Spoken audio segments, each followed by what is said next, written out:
Stage 4 మోకాళ్ల అరుగుదలకి నొప్పి లేకుండా కీళ్ల మార్పిడి ఆపరేషన్ చేయబడును. Doctor Ramesh Gajula, endoscopic spine ortho surgeon and pain physician, Panacea spine pain ortho and sleep centre, Uppal, Hyderabad.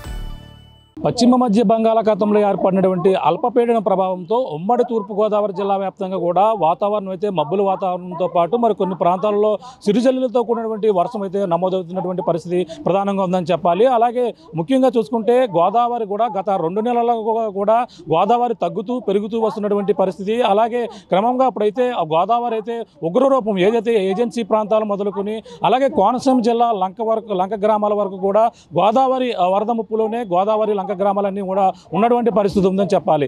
August September October నెల వరకు కూడా గోదావరి అయితే కొనసాగుతుంది. ఆగస్టు నెలలో అలాగే ఆగస్టు సెప్టెంబర్లో ఉండేటువంటి గోదావరి అయితే ముచ్చటగా మూడోసారి అయితే మొత్తం 3 నెలల పాటు కూడా గోదావరి తీర ప్రాంతంలో వరద అయితే కొనసాగుతుందని చెప్పాలి. ప్రస్తుతం అయితే గత కొన్ని రోజుల నుంచి కూడా గోదావరి ఉగ్రరూపం ఏజెన్సీ మొదలుకొని అలాగే కోనసీమ జిల్లా లంక గ్రామాల వరకు కూడా ఈ యొక్క వరద ఉధృతి అయితే కొనసాగుతుంది. అలాగే గత కొన్ని రోజుల నుంచి కూడా వరద తగ్గినట్టే తగ్గుతుంది, మళ్ళీ పెరుగుతూ వస్తున్నటువంటి పరిస్థితి ఉంది. ముఖ్యంగా ఎగువ ప్రాంతాల్లో కురిసినటువంటి భారీ వర్షాలకైతే అలాగే తెలంగాణ మొదలుకొని మహారాష్ట్ర మొదలుకొని అన్ని ప్రాంతాల్లో కూడా వరదలు అయితే కురుస్తున్న నేపథ్యంలోనే గోదావరి అయితే క్రమంగా పెరుగుతున్నటువంటి పరిస్థితి కనబడుతుందని చెప్పాలి. ప్రస్తుతం మనం చూస్తుంటే రాజమండ్రి పుష్కరగూడ వద్ద అయితే గోదావరి అయితే పెరుగుతూ వస్తుంది, అలాగే తగ్గుముఖం పడుతున్నటువంటి పరిస్థితి కనబడుతుంది. ప్రస్తుతం అయితే ధవళేశ్వరం బ్యారేజీ వద్ద అయితే ఈరోజు మధ్యాహ్నం 2 గంటల ప్రాంతానికి 12.60 అడుగుల నీటి మట్టం అయితే చేరుకుంది. దాదాపుగా 175 గేట్లను కూడా దిగువకి విడుదల చేస్తున్న నేపథ్యంలోనే మొత్తం 12 చూసుకుంటే 10,96,96,000 క్యూసెక్ల నీటిని అయితే దిగువకి అయితే సముద్రంలోకి అయితే విడుదల చేస్తున్నారు. మరో పక్కన భద్రాచలం వద్ద అయితే గోదావరి నీటి మొత్తం 42 అడుగులకు చేరుకుంటుంది. మరో పక్కన చింతూరు వద్ద అయితే 41.60 అడుగులకు అయితే చేరుకుంటున్నటువంటి పరిస్థితి ఉంది. అలాగే ఈ యొక్క చింతూరు ఏజెన్సీ ప్రాంతాల లంక మొత్తం అన్ని గ్రామాలన్నీ కూడా ఈ యొక్క వరద విలయతాండం చేస్తూ అలాగే గోదావరి చుట్టూ ఏదైతే చింతూరు విలీన మండలాలు ఏవైతే ఉన్నాయో గోదావరి వరద అయితే చుట్టుముట్టినటువంటి పరిస్థితి ఉంది. అదే అంటే కంటిన్యూగా అంటే నెలల తరబడి గోదావరి వరద ప్రవాహం కొనసాగుతున్న నేపథ్యంలోనే మరింత తీవ్ర రూపం దాల్చి అలాగే ఏజెన్సీ ప్రాంతాల్లో అక్కడ విలీన మొత్తం అన్ని కూడా అక్కడ గోదావరి వరదలోనే ఉన్నటువంటి పరిస్థితి కనబడుతుంటే అలాగే అక్కడ ఉన్నటువంటి దేవీపట్నం అమ్మవారు ఏదైతే ఉన్నారో గండిపోచమ్మ అమ్మవారు అయితే ఇంకా గోదావరిలోనే 3 నెలల బట్టి కూడా వరద విలయతాండంలోనే అమ్మవారు చిక్కుకున్నటువంటి పరిస్థితి ఉంది. పోలవరం వద్ద ఉన్నటువంటి గేట్లన్నీ కూడా 47 గేట్లు కూడా విడుదల చేస్తున్న నేపథ్యంలోనే దిగువకు విడుదల చేస్తున్నారు. మరో పక్కన కోనసీమ ధవళేశ్వరం నుంచి 175 గేట్ల నుంచి కూడా వరద దిగువకి విడుదల చేస్తే అలాగే కోనసీమ జిల్లా ఉన్నటువంటి లంక గ్రామాలు ముఖ్యంగా గంటిపెదపూడి మొదలుకొని అలాగే కనకాయలంక ఏదైతే పశ్చిమ గోదావరి వెస్ట్ గోదావరి ఈస్ట్ గోదావరి 2 ఏదైతే ప్రాంతం ఉందో రాజోలు వద్ద కనకాయలంక వద్ద అయితే గోదావరి వరద అయితే కొనసాగుతున్నటువంటి పరిస్థితి. అక్కడ కాజువలి పైన వరద నీరు చేరడంతోనే పడవలపైనే ప్రయాణాలు సాగిస్తున్నారు. గంటిపెదపూడి వద్ద ఏదైతే మొత్తం పడవలపైనే ప్రయాణాలకు అయితే 3 గ్రామాల ప్రజలు అయితే ఎప్పుడు కూడా 3 నెలల నుంచి కూడా చేస్తున్నటువంటి పరిస్థితి ఉంది. ముఖ్యంగా చూసుకుంటే రాజమండ్రి పుష్కరగాడి వద్ద ఎటువంటి పరిస్థితులను మీకు చూపించే ప్రయత్నం చేస్తున్నాం కదా.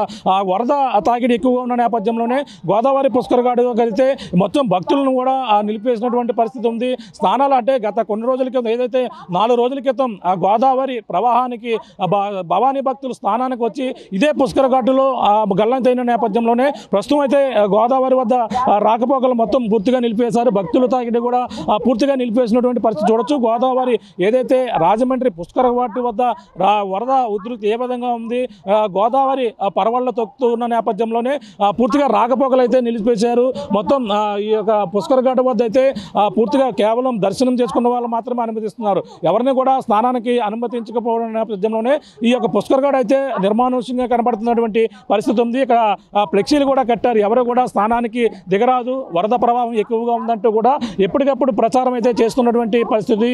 మైకుల ద్వారా అనౌన్స్మెంట్ కూడా చేస్తూ చేస్తూ ఎవరు కూడా ఈ యొక్క పుష్కర ఘాట్ వద్ద గోదావరిలోకి స్నానాలకు దిగేందుకు ఎవరు కూడా రాకూడదంటూ కూడా ఇక్కడ ఫ్లెక్సీలు కూడా ఏర్పాటు చేశారు. ప్రజలందరూ కూడా ఈ యొక్క జాగ్రత్తలు దయచేసి జాగ్రత్తగా ఉండవలసిన అవసరం ఉందని, అలాగే ఇక్కడ హెచ్చరిక బోర్డులు కూడా దర్శనమిస్తున్నటువంటి పరిస్థితి ఉంది. నది సమీపంలో వెళ్ళవద్దని, అలాగే ఈత స్నానం ఆటలు చేయవద్దని కూడా పిల్లలు వృద్ధులు అలాగే నదికి దగ్గరలో రానివ్వద్దని కూడా ఫ్లెక్సీలు కూడా ఏర్పాటు చేశారు. అధికారులు ఇచ్చే సూచనలు తప్పనిసరి కూడా పాటించాలంటూ కూడా రాజమండ్రి మున్సిపల్ కార్పొరేషన్ కూడా ప్రత్యేకమైనటువంటి బోర్డులు కూడా పెట్టారు. మనం చూస్తే ఇక్కడ పుష్కరఘాట్ వద్ద ఎన్నడూ లేని విధంగా మొత్తం అంటే ఆ 3 నెలల పాటు కంటిన్యూగా అంటే 2 నెలలు అంటే ఆగస్టులో వరదలు అయితే తగ్గుముఖం పట్టేవి, కానీ ఆగస్టు పోయినా సరే ఆగస్టు సెప్టెంబర్ అక్టోబర్ నెలలో కూడా ఆ వరదలు కంటిన్యూగా అవుతున్నటువంటి పరిస్థితి కనబడుతుంది. మనం చూడొచ్చు పుష్కరఘాట్ ఇక్కడ ఏదైతే పుష్కరఘాట్ వద్ద నీటి మట్టం చూసుకుంటే 54 అడుగులు నీటి మట్టం అయితే చేరుకుంది. వరద ప్రభావం కొనసాగుతుంది.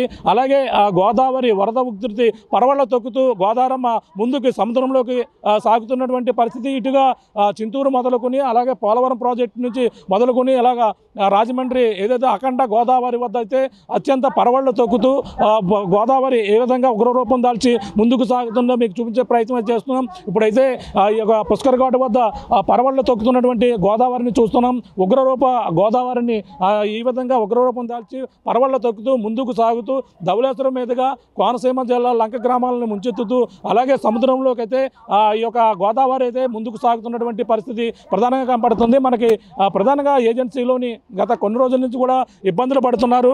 అలాగే లంక గ్రామ ప్రజలైతే ఇబ్బందులు పడుతున్నటువంటి పరిస్థితి ప్రధానంగా ఉందని చెప్పాలి. అలాగే 3 నెలలు ఏదైతే చింతూరు ఏజెన్సీలో అయితే 3 నెలలుగా ఇదే పరిస్థితులు అయితే కొనసాగుతున్నాయి. అలాగే వరద విలయతాండం చేస్తుంది. మండలంలో ఉన్నటువంటి 7 సార్లు వరద తాకింది. అంటే 3 నెలలుగా 7 సార్లు వరద తగ్గుముఖం తగ్గడం పెరగడం ఈ పరిస్థితులు ఉన్నాయి. ప్రస్తుతం కోనవరం వద్ద 42.45 అడుగులు నీటి మట్టం కొనసాగుతుంది. భద్రాచలం వద్ద 41.60 అడుగులు ప్రస్తుతం నీటి మట్టం అయితే ప్రస్తుతం 2 గంటలకు ఈ రోజు మధ్యాహ్నం 2 గంటలకు అయితే కొనసాగుతున్నటువంటి పరిస్థితి ఉంది. అలాగే చింతూరు నుండి విఆర్పురం వెళ్ళే ప్రధాన రహదారులన్నీ కూడా పైన ఇంకా వరద నీటిలోనే నిలిచిపోయినటువంటి రాకపోకలు నిలిపివేశారు. ఇంకా గ్రామాలను అయితే చుట్టుముట్టినటువంటి పరిస్థితి. అలాగే పడవలపైనే ముంపు పోసలు అయితే ప్రయాణాలు అయితే చేస్తున్నటువంటి పరిస్థితి కనబడుతుంది. అలాగే చింతూరు ఏజెన్సీలో అలాగే ముదురుతున్నటువంటి వరద ముప్పు బాధితులు అయితే నిరసనలు వెల్లువెత్తుతున్నాయి. మరో పక్కన పడే వరద ముంచేస్తుందని పదే వరద వచ్చి ముంచేస్తుందని కూడా ఈ యొక్క చింతూరు ఏజెన్సీలో ఉన్నటువంటి విలీన మండలం గ్రామస్తులు అయితే ఆగ్రహం వ్యక్తం చేస్తున్నటువంటి పరిస్థితి చూడొచ్చు. ఇప్పుడు ఏదైతే ఈ విధంగా విలీన మండలాల్లో ఆ విధమైనటువంటి పరిస్థితులు అయితే కొనసాగుతున్నాయి. అలాగే పోలవరం పరిహారం చెల్లిస్తే ఈ యొక్క ప్రాంతాలన్నీ కూడా విడిచి వెళ్తామంటూ కూడా ఈ యొక్క ఏదైతే చింతూరు విలీన మండలాల వాసులు అయితే వాళ్ళంతా కూడా నిరసనలు వెల్లజేస్తున్నారు. నిన్న చింతూరులో అయితే ప్రధానంగా చింతూరు మండలం చుట్టూరు గ్రామస్తులు ఎవరైతే ఉన్నారో వాళ్ళంతా కూడా ఈ వరదల కారణంగా పదే మునిగిపోతుందని నిన్న వాళ్ళంతా కూడా జలదీక్ష కూడా చేసినటువంటి పరిస్థితి చింతూరు ఏరియాలో కనపడుతుంది. అలాగే నేడు మళ్ళీ అలాగే నిన్న ఏదైతే జలదీక్ష చేశారు. అలాగే చుట్టూరు గ్రామస్తులు అయితే జలదీక్ష చేశారు. నేడు మల్లెతోట గ్రామస్తులు కూడా జలదీక్ష చేశారు. ఈ విధంగా ఏజెన్సీ ప్రాంతంలో ఉన్నటువంటి చింతూరు విలీన మండలాలు పోలవరం ముప్పు ఏదైతే ఎగువ డ్యామ్ ఏదైతే ఉందో ఎగువ పోటెత్తడంతోనే పక్కన కోనవరం ఆ యొక్క గ్రామాల్లో ఉన్నటువంటి ఈ మొత్తం ఏజెన్సీ ప్రాంత ఈ యొక్క పోలవరం ముప్పు బాధితులందరూ కూడా మొత్తం ఆవేదన అయితే వ్యక్తం చేస్తున్నారు.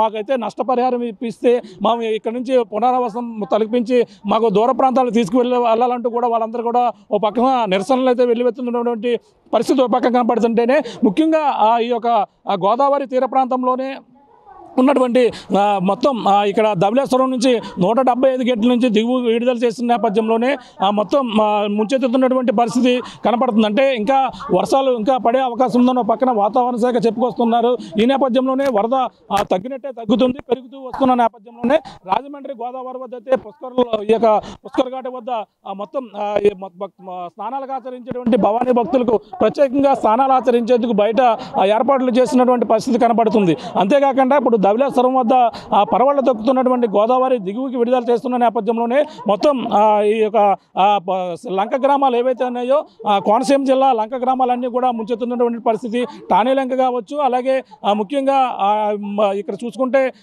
అక్కడ గడ్డి పెదపూడి ఏదైతే ఉందో అక్కడ గట్టు తెగిపోయి దాదాపుగా 2 నెలల నుంచి కూడా మొత్తం అక్కడ లంక గ్రామ ప్రజలందరూ కూడా బోట్లపైనే పడవలపైనే ప్రయాణాలు అయితే రాకపోకలు అయితే సాగిస్తున్నారు.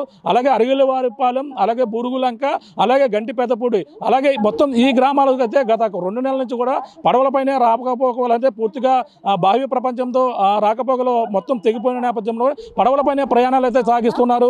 అలాగే ఏదైతే అక్కడ మనం చూస్తున్నటువంటి ప్రాంతం రాజోలులో ఉన్నటువంటి కనకాయలంక కూడా ఇదే పరిస్థితులు అయితే కొనసాగుతున్నాయని చెప్పాలి. మొత్తం మీద అయితే గోదావరి ఉగ్రరూపం అయితే గంటకు పెరుగుతుంది, తగ్గుతూ వస్తున్న నేపథ్యంలోనే ఇబ్బందులు అంటే గోదావరి ఈ యొక్క పెరుగుతున్నటువంటి వరదకైతే ఇబ్బందులు అయితే పడుతున్నటువంటి పరిస్థితి ఉంది. అంటే ఎన్నడూ 30 సంవత్సరాలలో ఈ విధంగా అంటే 3 నెలల పాటు కూడా కంటిన్యూగా వరద ప్రభావం అనేది కూడా ఇదే తొలిసారిగా రావడం అని కూడా అక్కడ మొత్తం గోదావరి వాసులు అయితే చెప్పుకొస్తున్నటువంటి పరిస్థితి ఉంది. ఏదేమైనా గోదావరి తీర ప్రాంతంలో లంక ఏదైతే ఏజెన్సీ ప్రాంతాలు చింతూరు విలీన మండలాలు మొదలుకొని అలాగే ఇక్కడ లంక గ్రామాల వరకు కూడా వరద ప్రభావం అయితే కొనసాగుతున్నటువంటి పరిస్థితి ఉంది. అలాగే మొత్తం 3 నెలల పాటు అంటే 2 నెలల పాటు వరద ఉధృతి అయితే కొనసాగి ఆగస్టులోనే వరద నిలిచిపోతుంది. మళ్ళీ ఆగస్టు సెప్టెంబర్ వచ్చే వరకు వరద తగ్గుముఖం పడుతుంది. అలాగే అక్టోబర్కి అయితే పూర్తిగా వరదలు అయితే తగ్గుముఖం పడతాయి. కానీ ఇంకా అక్టోబర్ వచ్చినా సరే వరదల ప్రభావం కొనసాగుతుంది. ఎగువ ప్రాంతాల్లో కురిసినటువంటి వర్షాలు దిగువకు వస్తున్న నేపథ్యంలోనే ఈ వరద ప్రవాహం అయితే కొనసాగుతుందని మనం ప్రధానంగా చెప్పొచ్చు. ఏదేమైనా రాజమండ్రి పుష్కరగాడి వద్ద వరద ప్రవాహం నేపథ్యంలోనే ఇటీవల కొంతమంది భవానీ భక్తులు ఈ వరద ప్రవాహంలోనే కొట్టుపోయిన నేపథ్యంలోనే పూర్తిగా రాకపోకలు కూడా నిలిచిపోవడంతోనే ఈ యొక్క పుష్కరఘాట్ వద్ద పోలీసులు కూడా బందోబస్తు ఏర్పాటు చేశారు. ఎవరు కూడా లోపలికి కూడా అనుమతించడం పరిస్థితి ప్రధానంగా కనపడుతుంది. ఏ పక్కన భవానీ పక్కన ఈ యొక్క దసరా పురస్కరించుకుని స్నానాలు ఆచరించేటువంటి భక్తులకు అందరూ కూడా పూర్తిగా నిలిపివేసినటువంటి పరిస్థితి రాజమండ్రి పుష్కరఘాట్ వద్ద అయితే ప్రధానంగా కనపడుతుందని చెప్పాలి. ఏది ఏమైనా రాజమండ్రి మొత్తం ఉగ్ర గోదావరి గంటకు పెరుగుతుంది, తగ్గుతుంది. ప్రస్తుతం ధవళేశ్వరం వద్ద అయితే 11 లక్షలు అంటే నిన్న మొదటి ప్రమాద హెచ్చరికలు అయితే జారీ చేసినటువంటి అధికారులు అదే 2వ ప్రమాద హెచ్చరిక దిశగా వెళ్ళినప్పటికీ మళ్ళీ ఉపసంహరించుకుని ప్రస్తుతం మొదటి ప్రమాద హెచ్చరిక అయితే కొనసాగుతున్నటువంటి పరిస్థితి ధవళేశ్వరం వద్ద కనపడుతున్నటువంటి పరిస్థితి కనపడుతుంది. ఏదేమైనా గంటకి గోదావరి పెరుగుతుంది, అలాగే మరొక రోజు తగ్గుతుంది. మళ్ళీ వర్షాలు అయితే ఇప్పుడైతే తుఫాను ఉన్న నేపథ్యంలోనే ఇంకా పెరిగే అవకాశం ఉన్న నేపథ్యంలో తీర ప్రాంత ప్రజలందరూ కూడా అప్రమత్తంగా ఉండాలంటూ కూడా అధికారులు అయితే హెచ్చరికలు అయితే జారీ చేస్తున్నటువంటి పరిస్థితి ప్రధానంగా కనపడుతుందని చెప్పాలి. మరో పక్కన చింతూరులోని విలీన మండలంలో ఉన్నటువంటి పోలవరం నిర్వాసితులందరూ కూడా ఆవేదన వ్యక్తం చేస్తున్నారు. గోదావరి చుట్టూ గ్రామాల చుట్టూ కూడా గోదావరి వరద పొంచి ఉన్న నేపథ్యంలోనే వాళ్ళందరూ కూడా కొన్ని ప్రాంతాల్లో ఆందోళన చేపడుతున్నటువంటి పరిస్థితి అక్కడ కనబడుతుంది. మొత్తం ఏదేమైనా గోదావరి ప్రవాహం వరద ఉధృతి గంటకు పెరుగుతున్న నేపథ్యంలోనే ఈ మొత్తం ఇక్కడ తీర ప్రాంత ప్రజలందరూ కూడా భయాందోళన పడుతున్నారు. అందరూ కూడా అప్రమత్తంగా ఉండాలని కూడా అధికారులు అయితే హెచ్చరికలు అయితే జారీ చేస్తున్నటువంటి పరిస్థితి ప్రధానంగా కనపడుతుందని చెప్పాలి. నీకున్న తాజా పరిస్థితి కెమెరా అనిల్తో ప్రకాష్ ఆర్టీవీ రాజమండ్రి పుష్కరఘాట్ నుంచి. తెలుగులో ఫాస్టెస్ట్ న్యూస్ ఇప్పుడు కొత్త అవతారంలో 5 సెకండ్లోనే పూర్తి వార్తా సమాచారం మీ చేతిలో. సోషల్ మీడియా ట్రెండ్స్ మీ కళ్ళ ముందుకే live TV and voice search options తో ఇప్పుడే డౌన్లోడ్ చేయండి. యాప్ లింక్ డిస్క్రిప్షన్లో ఉంది.